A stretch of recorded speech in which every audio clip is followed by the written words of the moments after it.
If your hips shoot up from the floor, doing something that we call straight out of the weightlifting textbook, the stripper pull, you're essentially losing power and balance before the second pull beyond the knee even starts. And most lifters will try to fix this with simple cues, but there's a little more to it than trying to fix it with a one-off cue. Hips shooting up from the floor is simple. It's your hips rising faster than your shoulders in the first pull. Your back angle opens too early and the bar drifts forward. From the floor to the knee, your torso angle should remain fairly constant, not frozen, but controlled. When the hips shoot up dramatically, that's when there's a fault. And here's why it actually costs you lifts. When the hips shoot up early, the quads disengage too soon. The lift then shifts to be posterior dominant, and then you lose that vertical force potential in the second pull beyond the knee. In simple terms, hips shoot up, bar drifts forward, you lean back to compensate in the second pull, the bar then loops after contact, and you jump back. And you may think it's powerful, it may feel powerful, especially because bar contact in this manner with the early lean off causes more of a violent hip to bar contact.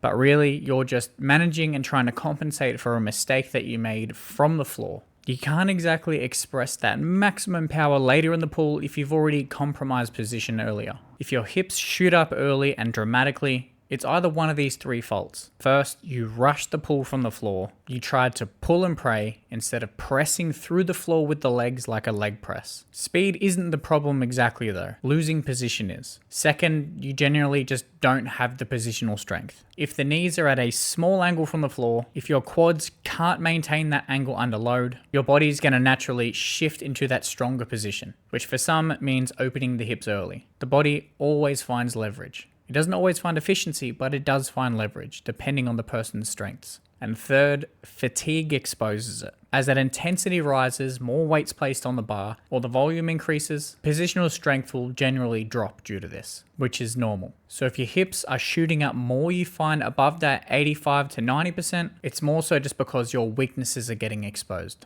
So, how do we fix this? We have to strengthen the position. And we can do that in a number of ways. For one, throwing in some pulls or lifts with positional pauses, generally below the knee or above the knee. Or throw in some tempo work, generally 2 to 3 times slower in the pull, just so you can really feel out the movement. And another one are deficit pulls up to roughly 3 to 5 centimeters max. This really makes you engage your legs from the floor.